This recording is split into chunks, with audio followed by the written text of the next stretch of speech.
he'll be talking about General MacArthur and his role in rebuilding Japan after World War II. In March, Chad's going to be leading a discussion on the Battle of the North Atlantic. And it's rumored that in April we're going to talk about the Korean War. And then in May we're going to be back at World War I. And we're going to be looking at the Marines in 1918. We're talking about World War I because enough people have completed these feedback sheets. They said, let's talk more about that. So we will, starting with tonight, in which we'll be looking at how Europe went to war in 1914, an event that's been described by historians as one of the most catastrophic events in history in the last several hundred years. I'm joined tonight by two other people. We're delighted to have them here. I'm going to follow up your last name, Brian. Bussey? Bunsey, okay. Brian is an 8th grade student at St. Brendan's Elementary School, and he is going to be participating in National History Day in March. And his subject is going to be the assassinations that sparked the start of the war. So we asked him to join us tonight, kind of give a little preview of what he's going to do on March 2 at National History Day. Oddly enough, the fellow sitting next to him, Ed Chuhna, is a colleague and friend of mine from this Cleveland Civil War Roundtable, and this thing started last year, and we were both judges at National History Day, and I kind of conned him into speaking tonight. Ed has a master's degree in international relations. And so I couldn't think of a better person fitted to talk about the machinations that led up to the war. And then I'm going to be kind of the cleanup guy. And as we put in our little blurb, talk about plans, preparation, practice, and how Murphy also has a relative in the military and how things can go wrong in a hurry. So thank you all for being here. Brian, you're up. Oh, no. Boy. Talk about screwing this up. Jeez. One of the things we like is when people want to be more involved in this than just showing up. We appreciate everybody coming. And a couple meetings ago, Peter Norris said, hey, my grandfather was in World War I, and I've got some of his letters. We said, hey, you want to come up and maybe read some excerpts and give us an idea, you know, of what he was going through? And he's been kind enough to do that. And he also sent a picture of his grandfather as a U.S. Marine in World War I. So Peter, come on up and help get us started here. Yeah, I think so. Here you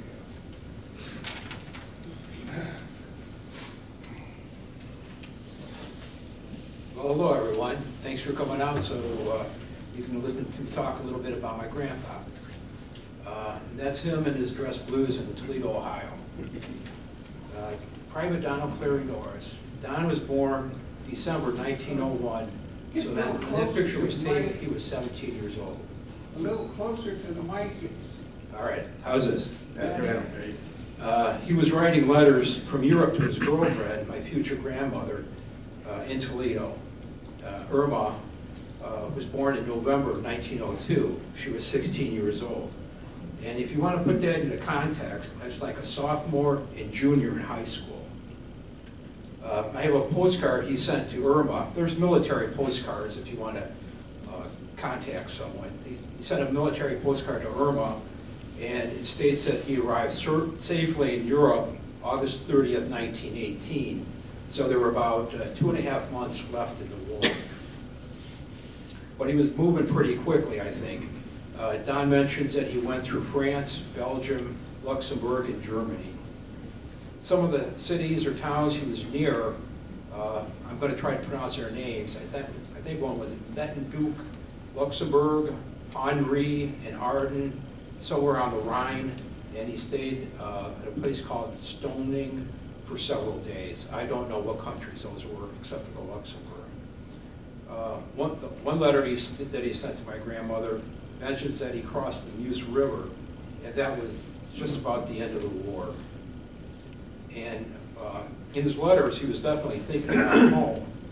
And one letter, he mentions that he had a dream about my grandmother. He was also asking about the Toledo neighborhood they were in, you know, kind of what's going on at home kind of thing. And he asked Irma to write because he hadn't gotten a letter since September. A second letter, Don asks about the dances they had attended in Toledo. So again, he's thinking about home. And he mentions a couple of dance steps that were popular. One was called the shrapnel trot. And I looked that up. That is an actual piece of music. And another one's called the shell shock glide. And there's a theme to this particular letter that he was anxious to get home. He asks Irma to save a couple bottles of CPR for him. Anybody know what CPR is? Nobody? If you ever find out, let me know. I'm going to guess it's booze or something. Letter 3, Don writes that he has finally been marked to go home. He expects to be home within a month. And he signs all his letters, love or lovingly Don. Then he sent another military postcard to Irma when he got back to the States, and that's dated April 23rd, 1919. And he signs it, love to all the folks. And I'm sure at this time he was happy to be home. That's all I got. Thank you.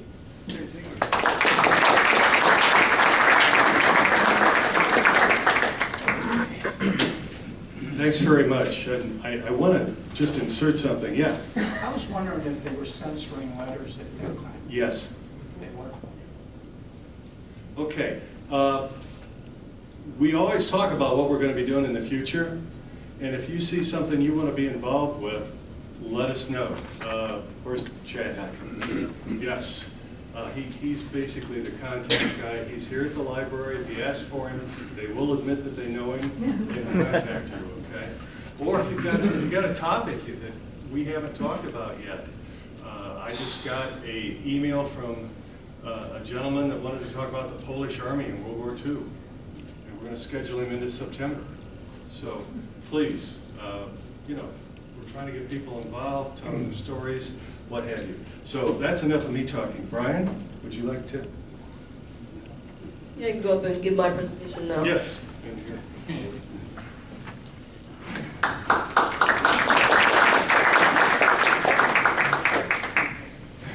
So I have a short presentation on the event that specifically started the war, which was the assassination of Archduke Franz Ferdinand, which also does happen to be my National History Day project.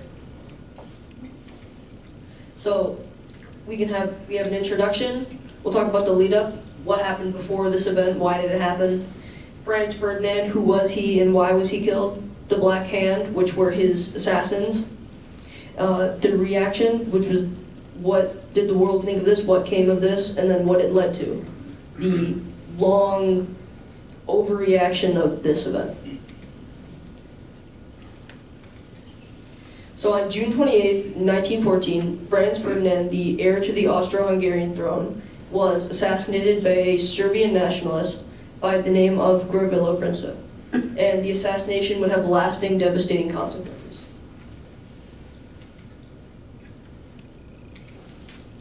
So what happened in the years leading up to the assassination? You can go back as far as the Napoleonic Wars in the early 1800s and the Age of Enlightenment around that time, and see that Europe's borders were being redefined around that time, and many people were put under monarchs they did not feel aligned with. And this theme continues into near the 1900s with Serbia, as we can see on the map there. And they felt that their territory, their land was being encroached on by Austria-Hungary, a nation they did not align with at all. And in 1908, Austria-Hungary annexed their neighbor, Bosnia, which was very significant to them. So Franz Ferdinand himself. Who was Franz Ferdinand? He was born in 1863, and he was the son of the heir to the Austro-Hungarian throne, Karl Ludwig. But when Karl Ludwig died in the late 1800s, Franz Ferdinand was set to be the next in line. And then his killer is the Black Hand. So it was a Serbian-backed and based terrorist organization who was formed in 1911 by some rogue Serbian army officers Its goal was to take the territory of parts of modern-day Serbia that were under the Austro-Hungarian Empire at the time, and Bosnia, and unite it in this coalition against Austria-Hungary, against the nation that was encroaching on their land. And this is the symbol of the Black Hand, and this is a photo, I think this is the actual mugshot of Gavrilo Princip after he was arrested after assassinating the Archduke. So what really happened? So Archduke Franz Ferdinand and his wife, the Duchess Sophie, arrived in Sarajevo on June 28, 1914. Their original route was to begin here and make it all the way through off the river Malajaka and up to the city hall. But right about here, a member of the Black Hand named Najilo Kedmabrik hurls a bomb at their car. And while the Archduke and his wife are unharmed, some of their escort are injured, so the Archduke orders his driver to go to the hospital to visit the injured. Since this was not part of their original route, the driver was lost, they got caught up in the mishap traffic, their car was stuck. As they were backing out, Gavrilo Princip, who was sitting in a nearby cafe, took the opportunity and stepped forward and killed both the Archduke and his wife. The global reaction to the events. So the assassination of Archduke Franz Ferdinand just set off the massive chain of events. The political tension, the web of alliances, everything that had been building up since all the way back in the Napoleonic Wars was set off by this, what should have been a minor event. So after this, Austria-Hungary fully blamed Serbia, declared war on them, but the web of alliances then meant that Russia entered with Serbia against Austria-Hungary, and Germany with Austria against Russia, and later the conflict expands, and the United Kingdom and France get involved, and it pretty much just spirals out of control from this event. So thank you for listening.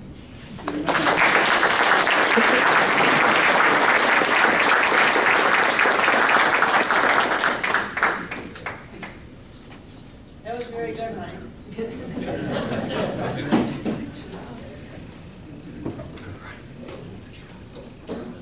Well, we'll see how I do with a microphone. I'm used to doing it in the 1914 manner, which is to bellow operatically so that I reach the furthest reaches of the hall.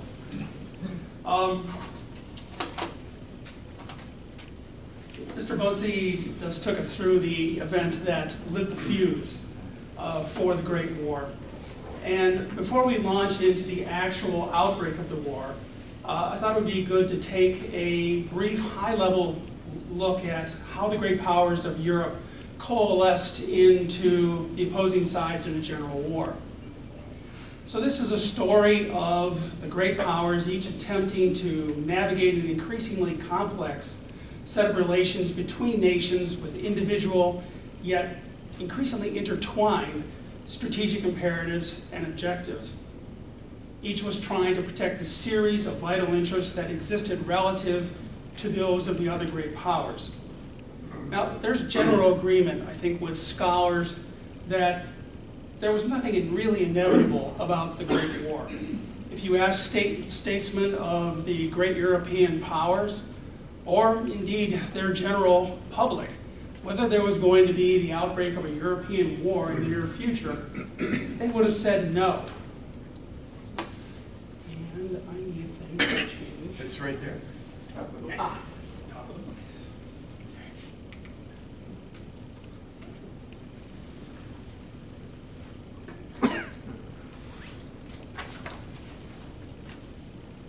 So it happened. Nevertheless, it happened.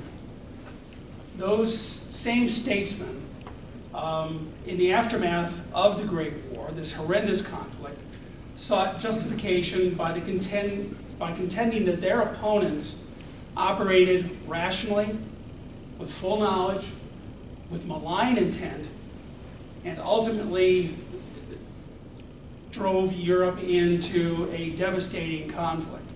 Now, I think that this view is something of a distortion, as is the notion that the European powers simply stumbled into war, that they were sleepwalkers. Rather, I think the Great War is a culmination of an extraordinarily complex chain of decisions made by political actors who had conscious objectives were capable of a degree of self-reflection, who acknowledged that there was a range of options open to them, and who formed their best judgments that they could based on the information that they had to hand. But they did so, I think, with really imperfect information, and particularly they had decision-making institutions and processes that were only marginally capable of coping with the increasingly complex set of relationships and tensions that dawned with the beginning of the 20th century. The powers all operated in an environment marked by a relatively poor understanding of each other's intentions and with a correspondingly high level of distrust and hostility.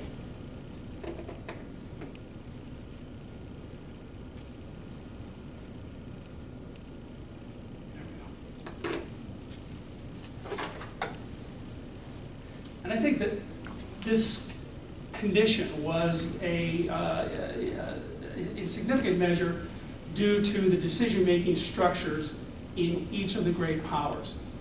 To a remarkable degree, no one of the great powers had clearly defined decision-making processes or institutions that brought options to a fully empowered final decision maker.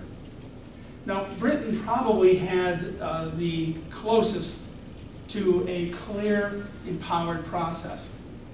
But I think it's necessary to remember that in the early 20th century, the Prime Minister of Great Britain didn't have the kind of concentrated power that a Prime Minister like Churchill and his successors have today.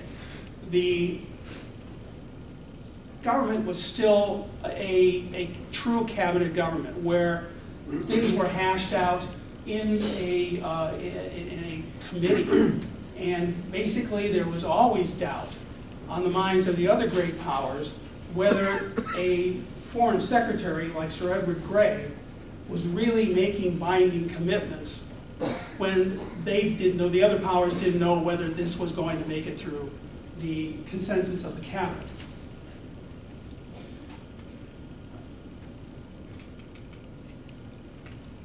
Now, in France, there was a revolving door of ministers, prime ministers, foreign ministers in the Third Republic.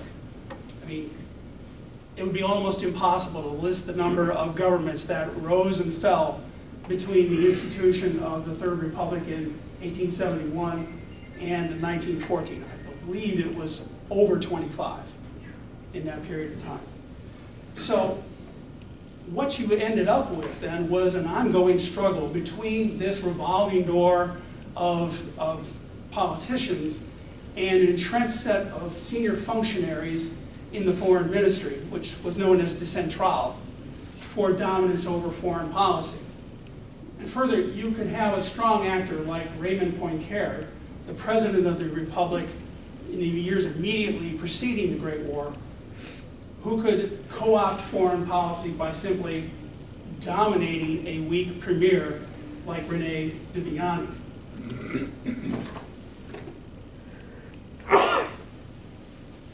Now in Germany, the system was both cumbersome and uncoordinated.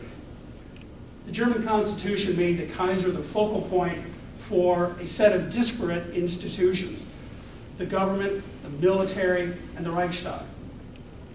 These institutions did not have to coordinate their actions between themselves, and all sought to influence the Kaiser directly because he was the final decision maker. Now, reconciling disputes depended on the Kaiser, and in the hands of a stable, wise, dispassionate ruler, this system had a chance to work.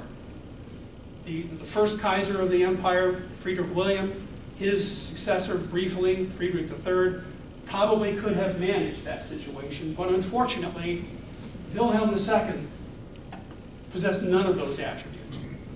The result was a welter of conflicting actions that bewildered and alarmed the other great powers. Now, the structure of the dual monarchy militated against any kind of quick decision-making and allowed for much freelancing by the individual ministers and ambassadors. The fact that you have 4 people on that slide instead of the 2 or 3 for the other great powers tells you something. The imperial government in Vienna was really ineffective because it only controlled the military and the imperial finances. Foreign policy was in the hands of the imperial government, but it involved hammering out agreements between the Austrian and Hungarian governments, who were really, in this setup, almost totally independent. And both of those governments had conflicting priorities and conflicting agendas. So a quick decision from any one of those men was a genuine challenge. Now, Russia was simply chaos. I think it's fair to say that a government designed to oversee a peasant 17th century economy was incapable of dealing with the problems of the 20th century. The influences shaping policy in Russia were constantly changing. Power flowed through the system, concentrating at various times with the Tsar, Nicholas II, the foreign minister, the prime minister, and individual ambassadors who, to a remarkable degree, freelanced with policy.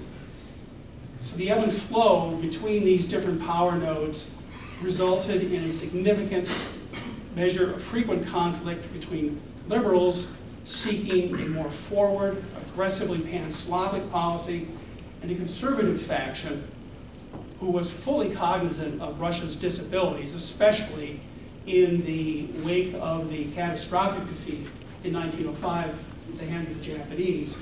And this group really wanted to consolidate, reorganize, and most of all have peace at any price for Russia. So the consequence of all of these erratic, rather opaque decision-making mechanisms was that each power had limited insight into the other's intentions and goals. And I think this is a critical part, is that everybody was working ultimately, to a degree, blind. They filled in the gaps in their knowledge with conjecture, sometimes based on incredible intelligence, but just as often driven by assumptions and biases.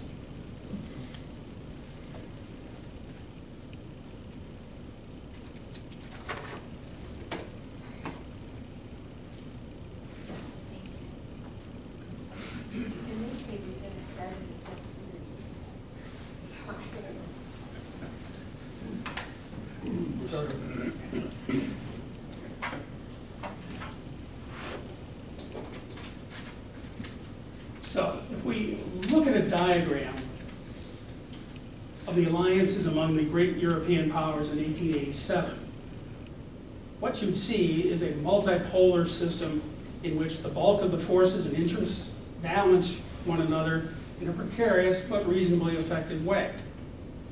Britain and France were rivals in Africa and South Asia. Britain confronted Russia in Central Asia and China, particularly in Korea and in northern India. France was determined to reverse the outcome of the Franco-Prussian War. And Italy and Austria-Hungary were rivals in the Adriatic. Now, these pressures were held in check by this complex multipolar system of relationships that had formed by 1887. You had the Triple Alliance, which is the white triangle,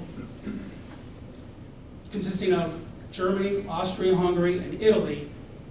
And that alliance managed tensions between those powers. There was a defensive reinsurance treaty between Russia and Germany, the Black Line,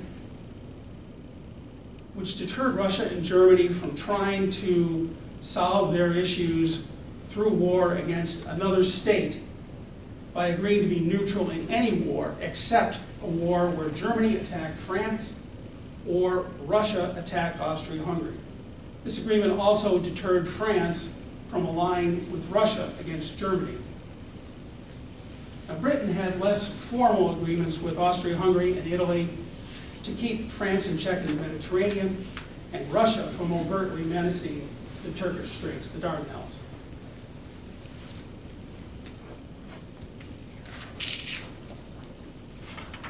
But if we move forward 20 years to 1907, the picture's changed significantly. There's a bipolar Europe organized around two alliances. The Triple Alliance remains, but Italy's loyalty to it has become increasingly questionable because they have their own colonial ambitions. France and Russia are joined by 1894's Franco-Russian alliance aimed at deterring Germany with the prospect of a two-front war, having to confront France and Russia at the same time. Britain is linked to France by 1904's Entente Cordiale and to Russia by the Anglo-Russian Convention of 1907. So the polarization of Europe's geopolitical system was a crucial precondition for war. It's very difficult to see a crisis in the Balkans between Austria-Hungary and Serbia escalating into the kind of general war under the checks and balances that existed in 1887.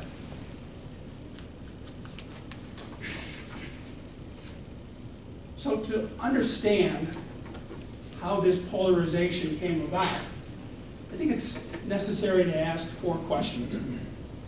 First, why did France and Russia form an alliance against Germany in the 1890s? Second, why did Great Britain opt to throw in their lot with this alliance after 1907? What role did Germany play in bringing about its encirclement by a hostile coalition of parties? And fourth, how did the new polarized structure influence the course of events from 1907 to 1914? So let's take a look at that first question. Why did France and Russia form an alliance against Germany in the 1890s? Well, French relations with Germany were permanently poisoned by the consequences of the Franco-Prussian War. Not only was it a defeat for France, it stripped France of two provinces, Alsace and Lorraine, which was a bitter blow for the French. So a desire for revanche, fueled an intense nationalism that rose almost to the level of a national obsession through the 1880s and 1890s. Accordingly, the French were anxious, very desirous, to find a counterbalance to German power. But Britain couldn't fill that role, either for Russia or for France. For France, the traditional animosities between the French and the British still existed, and there were significant colonial tensions between Britain and France in Africa and in Southeast Asia. I think you're probably all familiar with the Fashoda incident in 1898, where France and Britain almost came to blows over a minor watering hole in southern Sudan. The principal concerns of the Russians were, first, they wanted to block Austria-Hungary and the Balkans, and second, they wanted to be able to continue their relentless expansionist efforts in Central Asia and in the Far East and in China and Korea. Further, the Russians perceived the traditional British support for the Ottoman Empire and their control of the Turkish Straits as an effort to bottle up their fleets and their trade from reaching the Mediterranean. In neither case could Britain provide either France or Russia with a credible counterbalance to Imperial Germany's land power. So the obvious choice for them was to combine in an alliance between themselves. Second, why did Great Britain opt to throw in their lot in this alliance after 1907? Britain's subsequent adherence to the Franco-Russian alliance was also compelled by multifaceted objectives. The most overt reason was the naval rivalry with Germany that erupted after the passage of Germany's first naval law in 1900. Neither power saw the other as threatening its vital interests prior to that point, despite deep concerns in Britain about Germany's economic rise and its relative threat to Britain's position as a world industrial and trading power. The buildup of the German risk fleet, a concept that simply said that Germany had to have a naval strength that would deter Britain, not necessarily defeat it, but simply something that would give them a second thought about doing something. The buildup of that fleet after 1900 focused Britain on the advantages of being able to concentrate their naval power in home waters, without having to be overly concerned about their position in the Mediterranean and the defense of the Suez Canal, which was essential as a link to their Indian Empire. However, I think it's important to point out that at the inception of the Entente Cordiale in 1903, 1904, which followed a fantastically successful visit by Edward VII to Paris, where he made enormous impression and just changed the French public opinion about an alliance with Britain. The inception of that alliance was also an instance of Britain thinking about Russia as much as it was Germany. Russia's relentless expansionism in Central Asia and China posed significant issues for the British position in India, Malaysia, and China.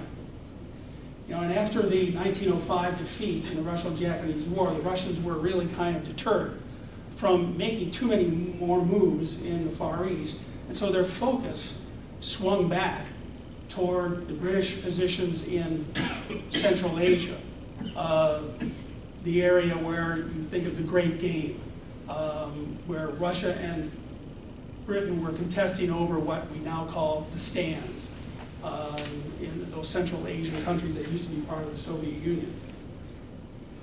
So as Germany came to be seen increasingly as a threat, the British saw appeasing Russia as a new priority. Uniting with France and Russia to deter the German threat served a dual purpose of diffusing tensions with Russia elsewhere in the world, while at the same time diffusing the German threat in Europe. So,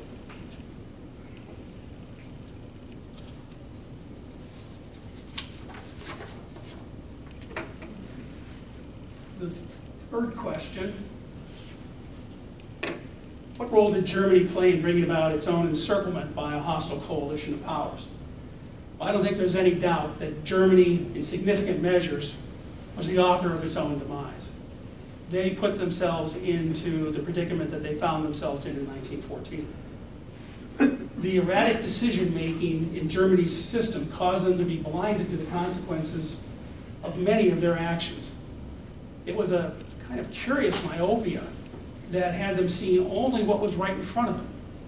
There seemed to be little understanding on Germany's part of how integrated the concerns of their rivals were becoming, of how an action in one geopolitical sphere would impact another. The naval race with Britain served only to antagonize both the United Kingdom's government and its public opinion. To the British, the naval challenge seemed wholly gratuitous on Germany's part. I think this sensibility is best summed up, as so many things are, by a quote from Winston Churchill. The British Navy is to us a necessity. And from some points of view, the German Navy is to them more in the nature of a luxury.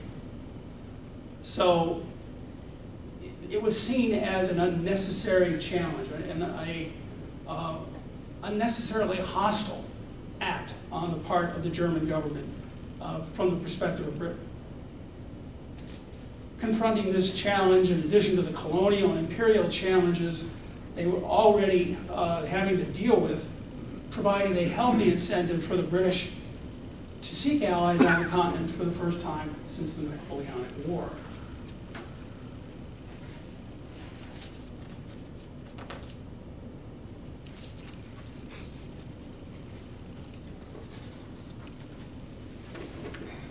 Now, there were a series of other unforced errors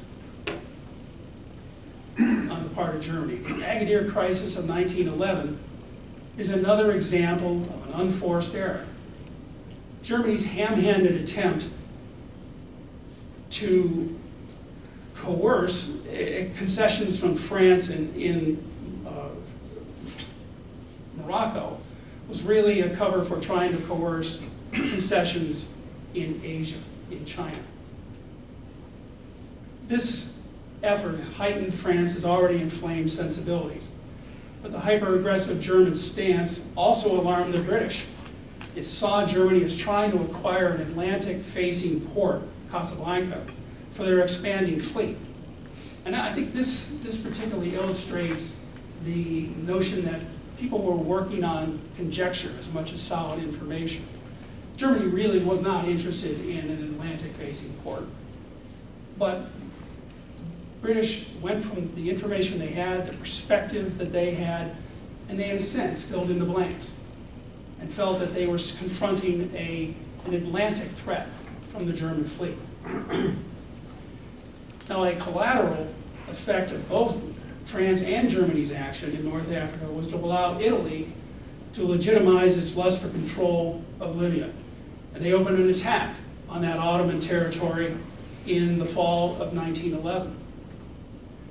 The Western Entente powers reversed their long support for the Ottoman Empire as a source of stability in the region and supported Italy largely as a means of bribing them out of the Triple Alliance. For their part, the Russians favored anything that weakened the Ottoman grip on the Balkan territories. The German military mission to the Ottoman Empire itself alarmed all of the Entente powers. And this is one that I don't think gets an adequate measure of attention from scholars. But I think this was a more significant trigger point than some people give it credit for. The terms of the mission essentially put the German general Lyman von Sonders in charge of the entire Ottoman military, which was still a substantial military force. So the British looked at that and said, whoa, this is a threat to the Suez Canal. The Russians were alarmed by the potential that Germany could block the Dardanelles, through which 37% of Russia's total export trade passed. So it would have had a devastating economic consequence for Germany. The French banks were heavily invested into Ottoman loans, and the French government was intent on ensuring that those banks' investments were protected.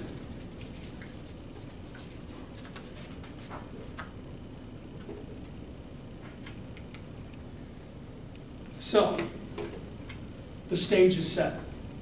Europe has congealed into a bipolar configuration. Events in the Balkans became the trigger for the opposing alliances to become military coalitions, to set off just what Mr. Bunsey was telling us about, how a relatively minor incident could set the whole powder keg aflame. The series of crises that were set in motion by the annexation of Bosnia-Herzegovina by Austria-Hungary in 1908 went on without cease right up to the outbreak of the Great War.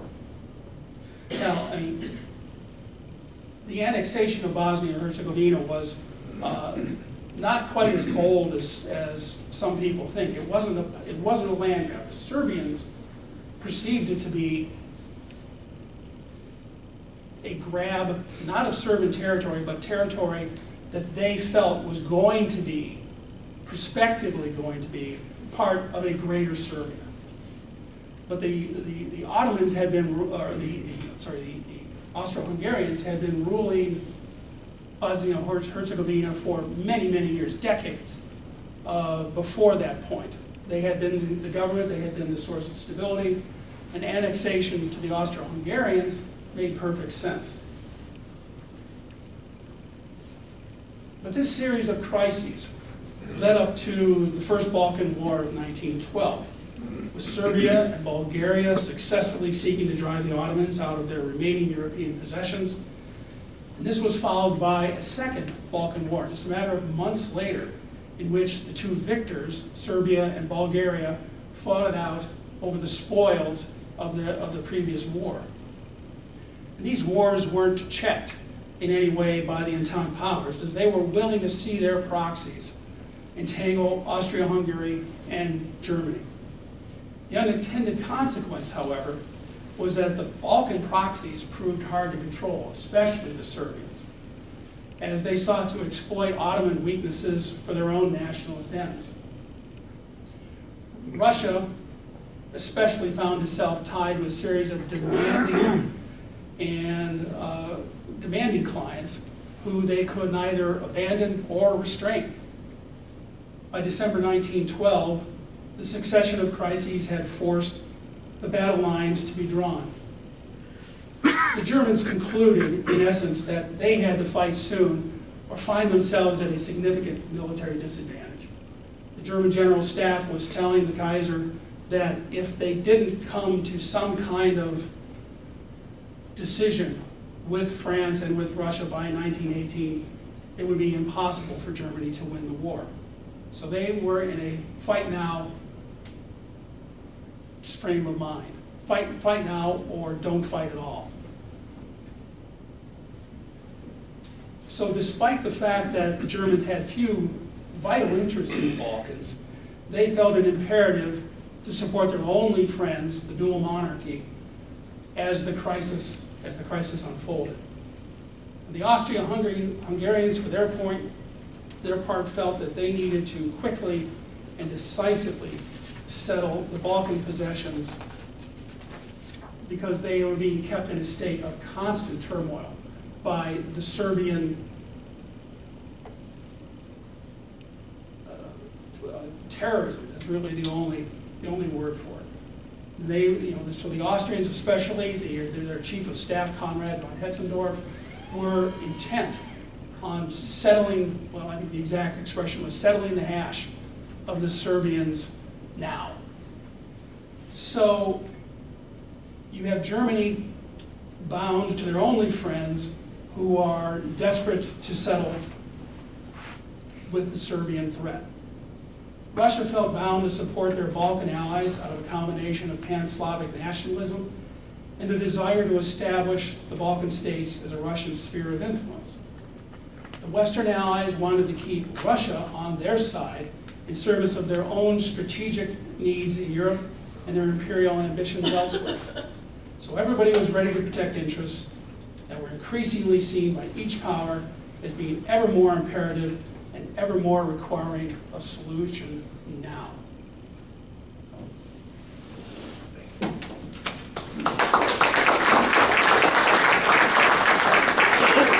Thanks for setting the stage. I'm going to suggest everybody take a minute and stand up and wiggle or whatever. It's kind of warm in here, I know.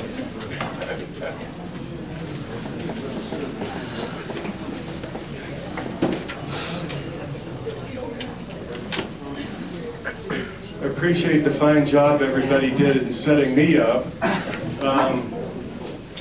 I don't want to make fun of what happened in Sarajevo in June of 1914, but when you really look at the accounts, it's almost like a Keystone Cops movie, except for people getting killed. It was just such a mess. So what I'm going to try and do is take you through how all of these diplomatic machinations resulted in this terrible thing we now call World War I, and the burden that the various militaries have for creating this catastrophe. So I call it plans, preparations, and practice, and Mr. Murphy goes to war, okay? Again, there are 6 empires in Europe. They control the world, basically, either in Europe or around the world. The sun never sets on the British Empire, but the French have huge holdings.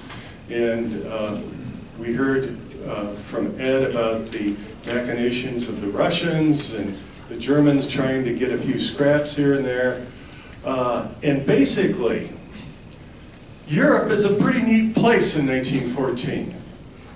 And it's a pretty self-satisfied place. It's been a century of tremendous progress in commerce, industry, science, health, communications, and also war-making equipment. One of the things that's happened is a doubling of population since the end of the Napoleonic Wars in 1815 to 1914. And this has led to lots bigger armies, okay? And here's a nice graphic from a publication back before the catastrophe of concern. You're looking at the Russians, the Germans, the French, the Austro-Hungarian army, which was pretty good, actually, the Italians, England, and I think we see Serbia down there, Belgium, and Montenegro, of all people. And the United States would be somewhere all way to the right, all right? And these countries, and we'll talk about why and how, were able to mobilize large portions of their male population for military service. And we'll see where, I think it's the Belgians, the Germans, put about 17% of their people under arms. British even more, 20%. In comparison to some of the numbers you see, we mobilized about 12% of our population in World War II, or about 24% of the male population. So how do you manage these larger armies? Because as I say at the bottom, the smallest German army in 1914 was much larger than any army they fielded in 1870 or any of our Civil War armies. Much, much larger. So we need better organization, communications, transportation, supply systems, planning, and better educated officers. We can't have just dotums whose dad happened to be the Duke of something or other brought into the army. And a lot of this started after Napoleon whipped the Prussians during the Napoleonic Wars in 1806, 1807. They totally reorganized what they were going to do. They set up their general staff system, and they set up lots of schools for higher education. And eventually, we got in the act too. So we have a Naval War College, we have an Army War College in Carlisle, we have a General Staff School at Fort Leavenworth. We copied all those things from the Germans, and of course everybody else, especially the French, after they learned a bitter lesson in 1870, started doing the same thing. So, Field Marshal Helmuth von Moltke the Elder, victor of 3 great German wars in the middle part of the 1800s, chief of the great German General Staff, which was created when Germany became a country. And I can't speak German at all, and there's no way I'm going to try and pronounce that, but it translates as, and this is a guy that was big time into planning and being prepared, but he said, no plan survives first contact with the enemy. Something that his successors forgot. But one of the things they did, and I put the German one up here because it's like the granddaddy of all these things. You had the chief of the general staff and what he was going to control. You had, they called them quartermasters, but take a look at, the thing didn't show up very well, does it? But this one, operations, that's where all the hotshots went who were rising in the ranks. And the railroad department, believe it or not. And something that's going to be important for us in 1914 is looking at foreign fortifications. There's the General Staff building. The German General Staff wasn't that big, and in fact, contrary to popular Hollywood movies, generally in World War I and World War II, about 3% of the total German armed forces were officers. And then a minuscule part of that were graduates of the general staff who had important sway over making decisions. The locomotive, railroad transportation, absolutely imperative to all their planning. They had seen what we did in our Civil War. The Prussians copied the use of railroads very effectively. And for all the European powers, their general staffs, we saw they had that division, railroad operations, trying to figure out railroad schedules, how to mobilize their armies and get them to the frontiers as expeditiously as possible was absolutely essential. And general staff officers in all of the armies in Europe, some would spend their entire careers learning railroad schedules, timetables, and working out the details to get the different units to the front. This resulted in one of the things that created the war. We have to mobilize first. We have to get our troops to the frontier first.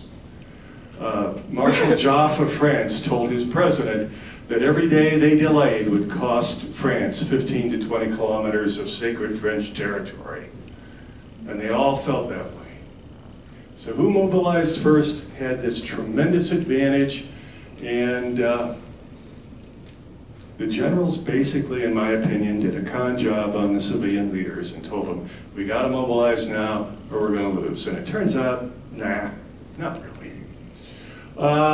This is the notorious Count Franz Conrad von Hotzendorf. And you probably pronounced it better than I did. I consider him one of the villains of the piece. He was fanatically engaged in a campaign, a lifelong campaign of hatred to the Serbs, and I've never... Do you know why he hated them so much? No. Yeah, I haven't been able to find it.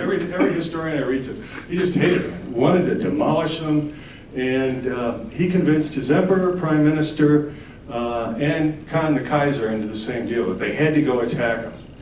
One thing that's not on the slide, almost every historian I've read says, if he'd gone over there and bombarded Belgrade for a few days, stomped around, and then come home and declared a great victory, nobody would have cared.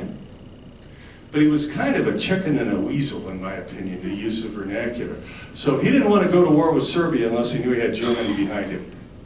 And they spent a month fooling around, sending telegrams back and forth. And in the end, by the way, the Serbs almost, out of 10 things that the Austrians wanted the Serbs to do to apologize and make up for the assassination, they agreed to 9 of them.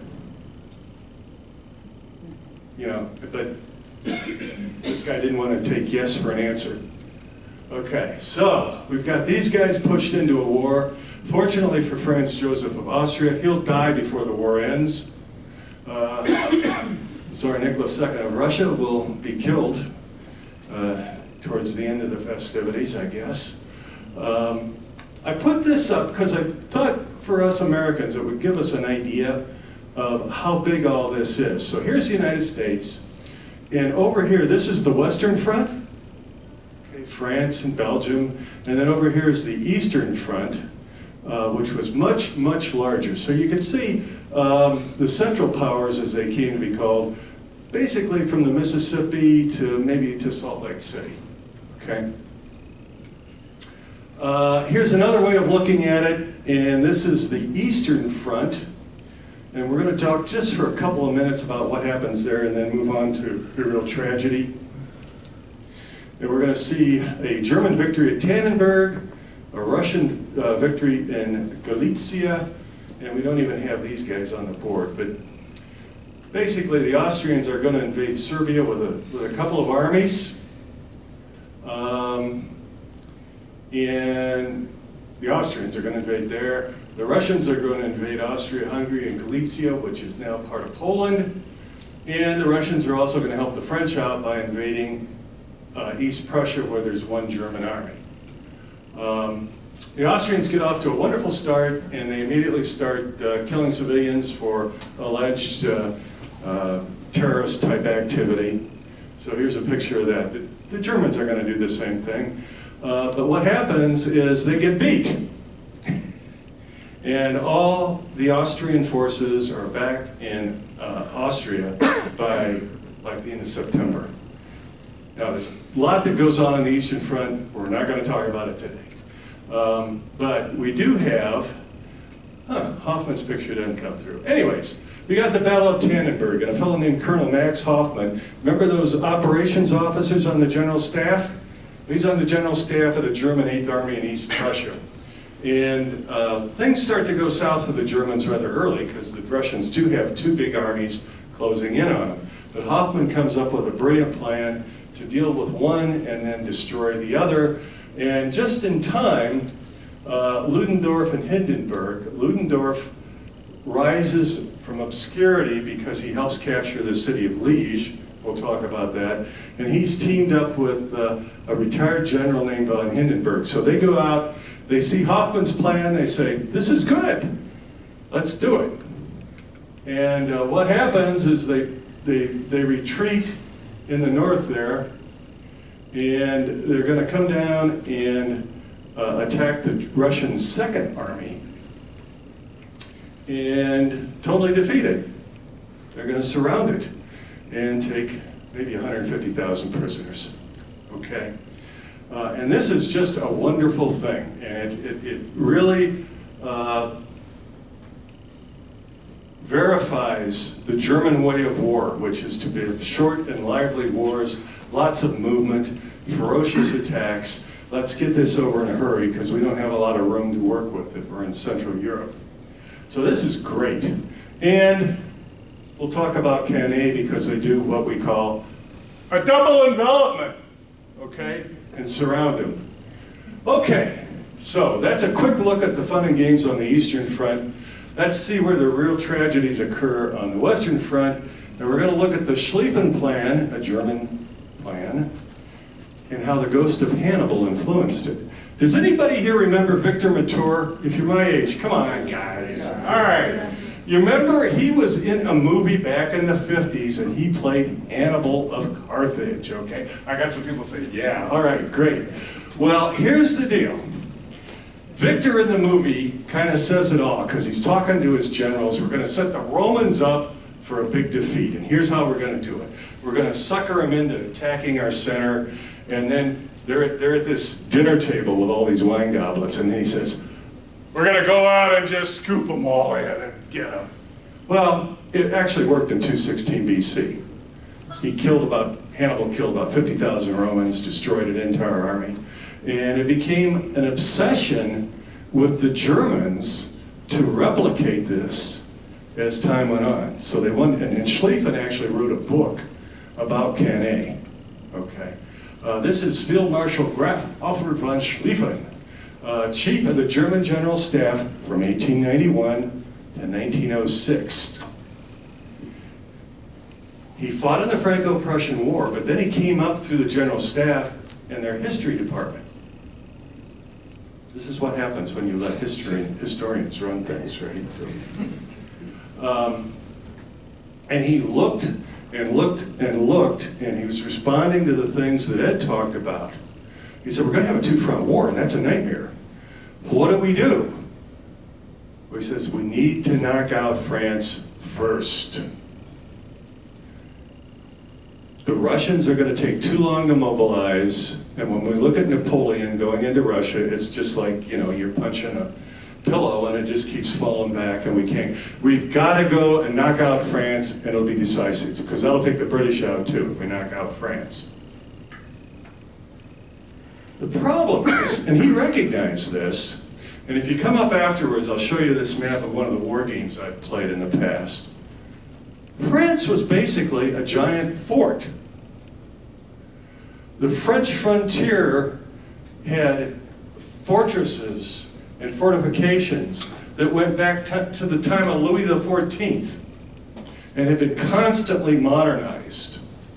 And the French were good at this stuff. In fact, they were so good that when the Belgians decided they didn't trust the Germans anymore, they had French military fortress experts build their fortifications for them. So, here's the plan.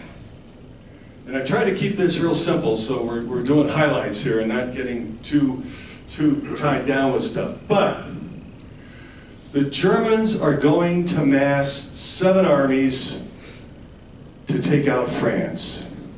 To give you the idea of the disparate numbers, the French have 5 armies. The Schlieffen Plan, Schlieffen says we can't do Cannae, unfortunately. Double involvement ain't gonna work.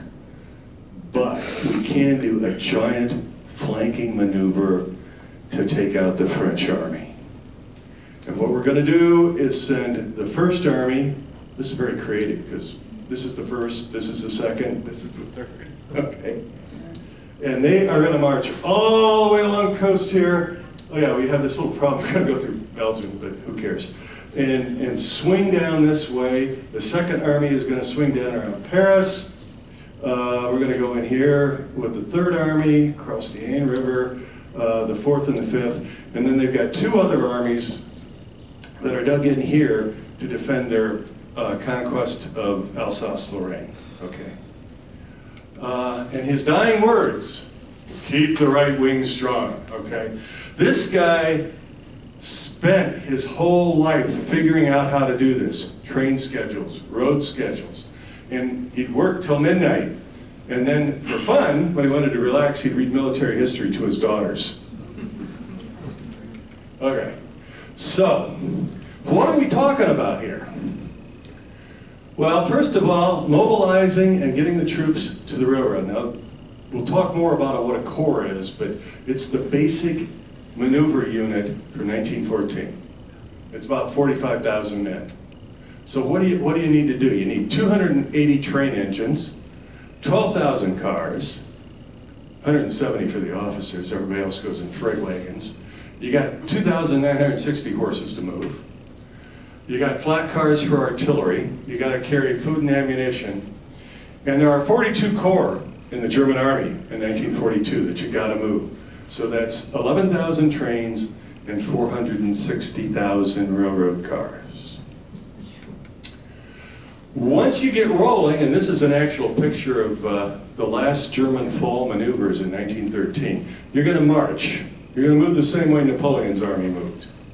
So the infantry is marching, you have a lot of cavalry on horses, the artillery is pulled by horses, the supplies for the most part, with one exception, are pulled by horses. And one corps, if it took one road, would stretch out for 18 miles. That's from here to Severance Hall, okay? So you're obviously not going to do that, but you've got to figure out a way to get all those people moving pretty much at the same time towards the same objective. This is what a German infantryman looked like. This is what he'd be marching with, his marching kit and everything. And the Schlieffen Plan assumed that about 350,000 of these guys in the First Army under General von Kluck would cover really what amounted to, I've checked this a couple times, they had to cover about 500 miles in 6 weeks.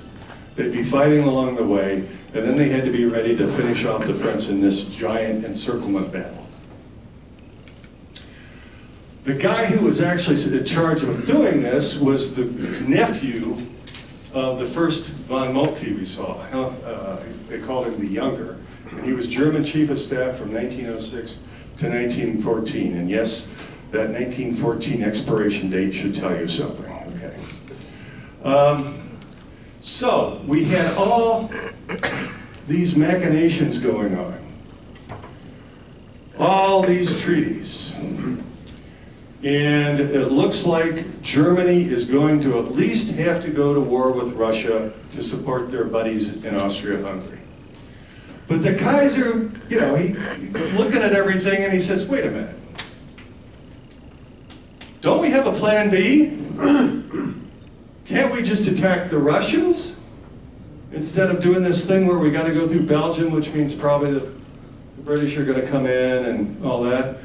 And he's told by this greatest military institution, the representative of it, that's done all this planning, there is no plan B. We got to go to Belgium and France. So mobilization is decreed in Germany, in France, And everybody goes off to war with lots of children. And there's the Germans going off with brass bands playing. There's a typical French infantryman in 1914. Notice how modern his uniform looks. They kept that for a reason. It represented the Republic. And France, too, had a clever plan. It was called Plan 17. They started the first one right after the end of the Franco-Prussian War. All of them, until about 1910, called for France to stand on the defensive. Then somebody came up with the idea, we lost because we went in 1870 because we didn't attack enough.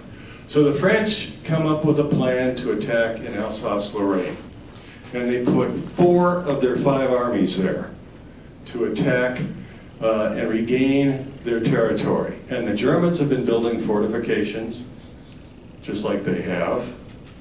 But they think they know some terrain advantages where they can use the tactics to their benefit. So what these armies look like? Well, here's the Germans marching into Belgium and feeling very good about it. Here's the French marching to counter them. And yes, those are the blue coats, red pants, red hats. French cavalry, many of them looking the same as they would have during the Napoleonic Wars.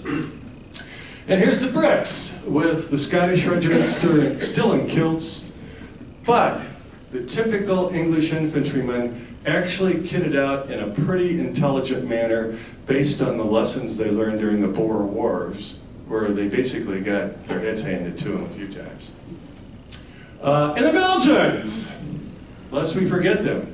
They had a field army, and then they had several thousand men tied up in fortifications. And these fortifications looked like this. This is actually Liège, which had, I think, 6 or 7 forts around it. Dug in, very sophisticated. Nobody's going anywhere until they knock them out. Just a note on organization, and I said the Germans, the basic tactical unit or operational unit was a corps. And in just about every army, it had 2 infantry divisions, it had engineers, it had support troops, communication troops, maybe additional artillery, cavalry, and what have you.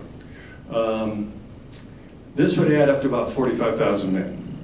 Unless it was a reserve corps, might be 35, 38,000, something like that. So that's the basic piece you're moving around if you're on the general staff.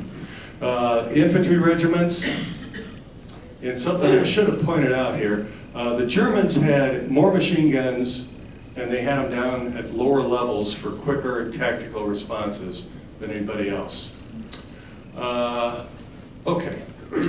I put this on because it's colorful. It's the BEF, British Expeditionary Force. When they finally got all their people over, they had 3 corps, 6 infantry divisions, a cavalry division, pretty much kind of modernly organized because they had each brigade, there were 3 brigades in a division, and each of them had 3 or 4 battalions. So they were a little more tactically adept. The reserve system made all this possible. And as you can see, the Germans all put in 2 years of active duty, and then they could go home and drink beer out of their regimental mug and feel good about what they've done.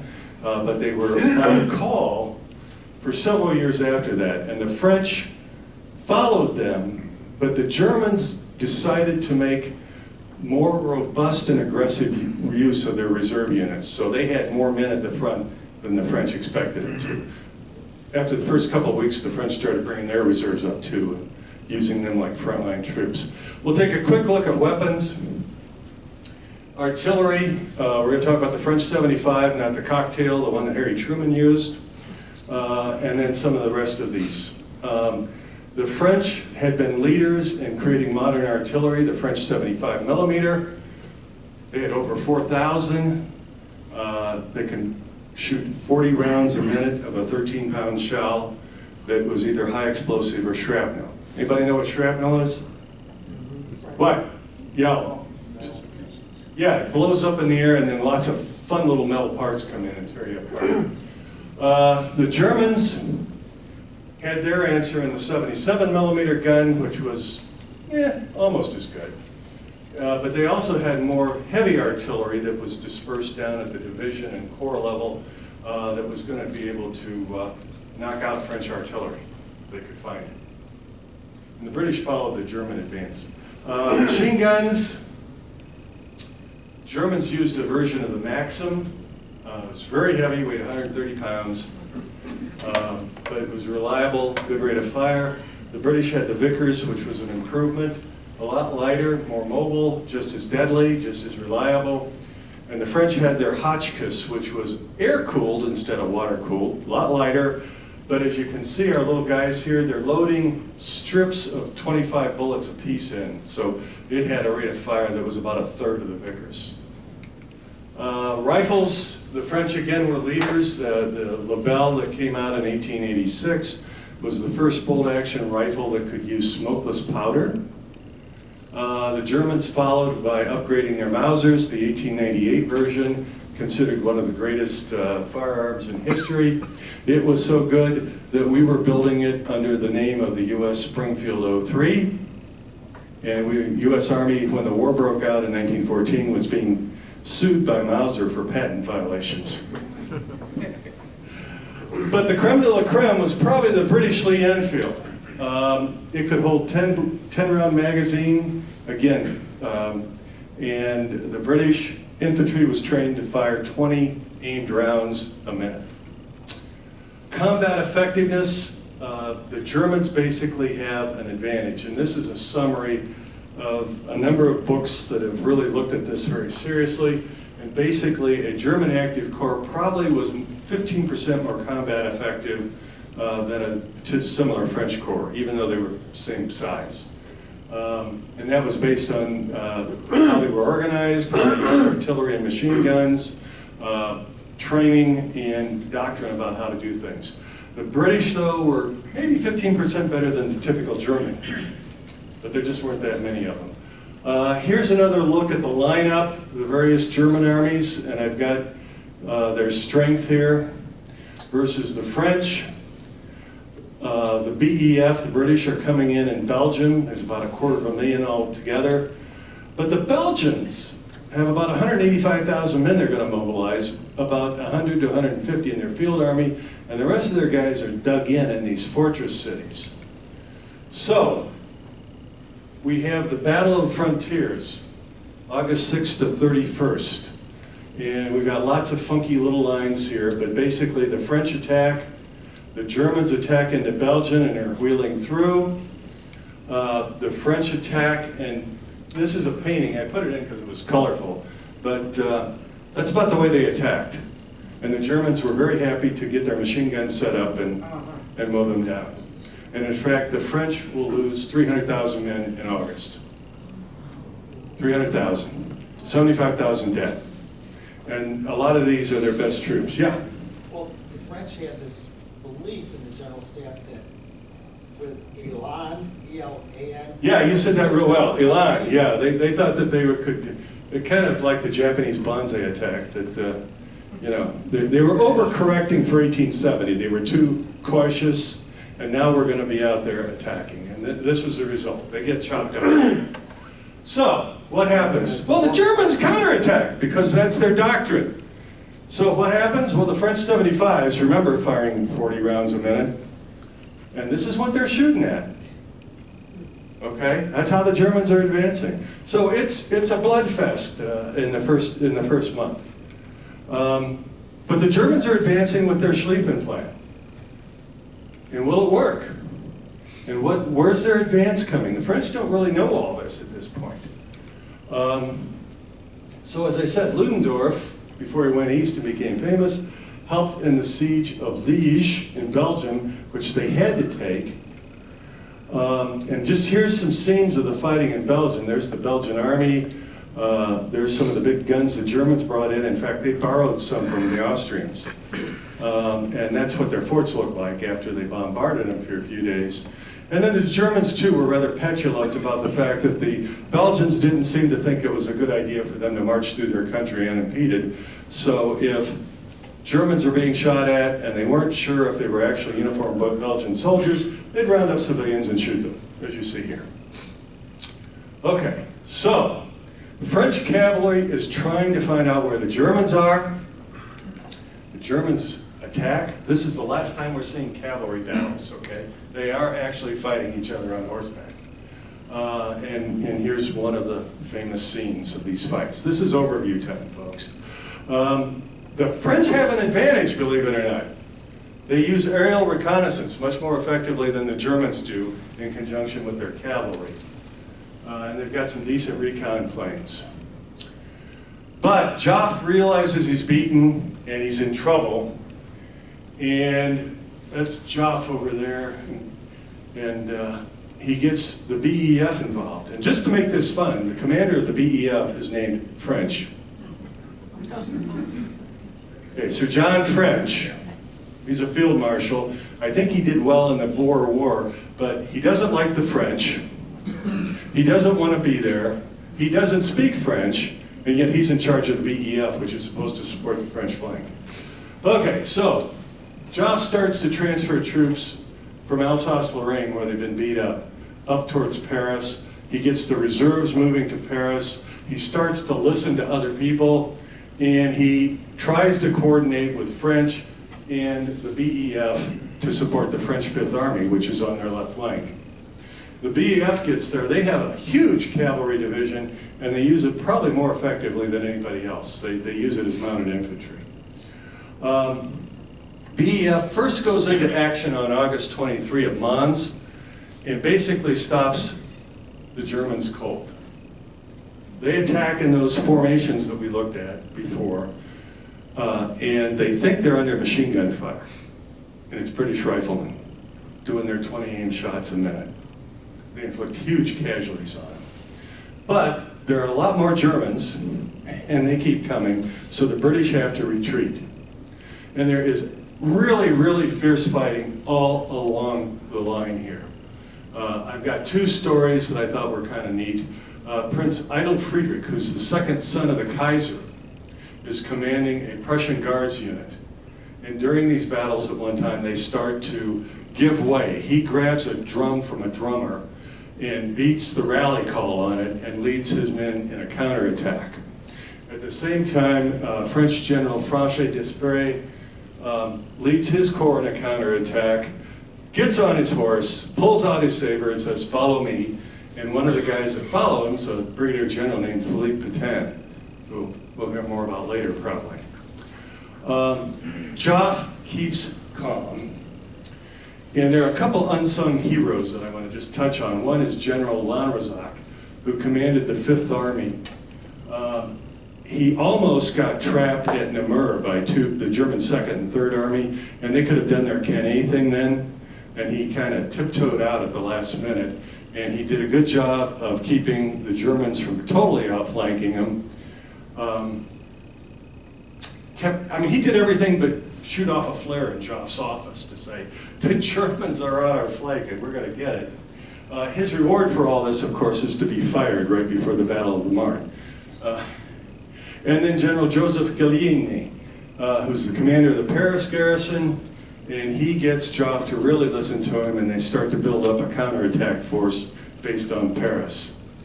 The Schlieffen plan starts to fall apart. In my opinion, the Belgian army in particular turns out to be a huge thorn in the side of the Germans. Their fortresses hold out longer than expected. Their field army stays in the field, keeps fighting. French morale remains very high in spite of all the casualties, and they are willing to fight. Joffre has been maneuvering very ably since his initial disastrous attack. Von Moltke starts to waver. Remember the Tannenberg battle? That's on East Prussian territory. The Germans went nutso when the Russians got in there. So von Moltke sends 2 full corps to Hindenburg, even though they won't be able to use them in time. So that's probably 90,000, 100,000 men gone. They find the BEF to be a very rude surprise, and their communications start to break down. Von Moltke's having nightmares, and he's being visited by the ghosts of the past, starting with his uncle, Hannibal, Frederick the Great, never get in, attack, and von Schlieffen, keep that right wing strong. Well, he loses control. His generals start to go out and act on their own. The commanders of the 6th and 7th Armies down in Alsace-Lorraine, you know, that were on the defensive, we gotta get in the X! So they counterattack. They get beat up just as badly as the French were. And then they cry for help. And he's gotta help them because one of those commanders is the Crown Prince of Bavaria, which is an independent kingdom in the German army. So he sends divisions over there to help them.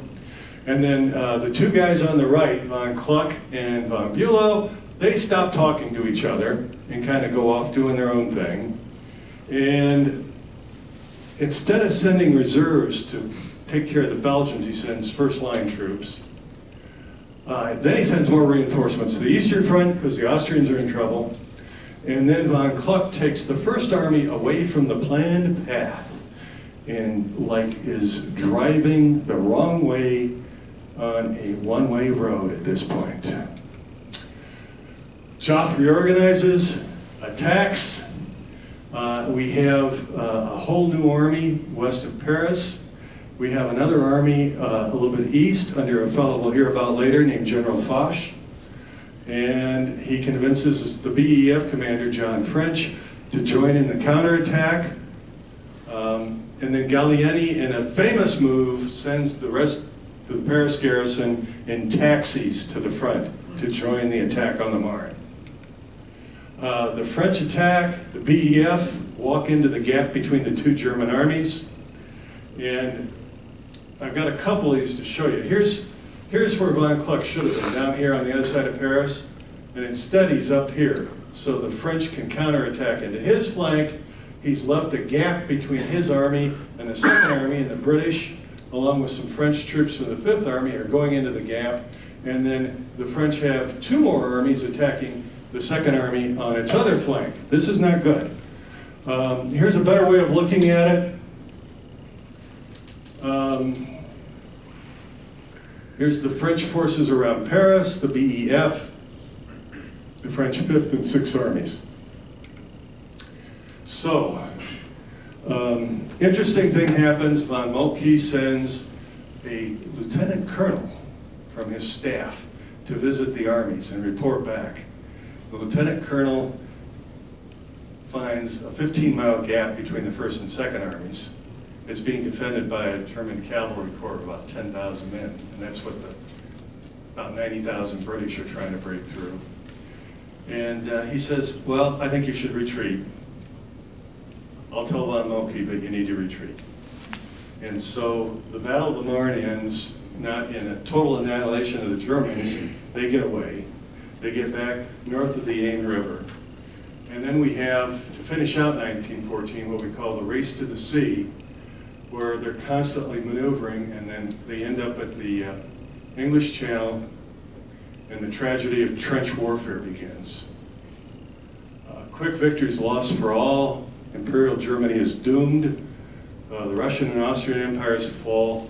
A generation is destroyed. And Europe basically commits suicide. Just a couple pictures. This is a German military cemetery in Belgium. There are 23,000 dead there. And depending on what book you read, either all of them, half of them, or at least 3,000 of them were German high school and college students who enlisted when the war broke out and were put into one of those reserve corps and thrown up against the British at the Battle of Ypres, where they were slaughtered. So the Germans in 1914 are going to have 800,000 casualties on the Western Front, 150,000 dead, and their totals are 1.6 million dead, 1.5 million maimed, crippled for life. The French, it's worse. 1 million men in 1914, a third of them dead. The whole war, 24% of the male population between age 20 and 40 are killed. 700,000 are crippled. The British, the BEF is pretty much gone. 95,000 casualties out of maybe 150,000. Total, 800,000 killed during the war. British Empire Commonwealth, maybe 1 million. In conjunction, the US, we'll talk about that in our next session, 116,000 killed, 204,000 wounded. But that's another story. May 2024, the Marines in France. So thank you all for coming out. If you have any questions,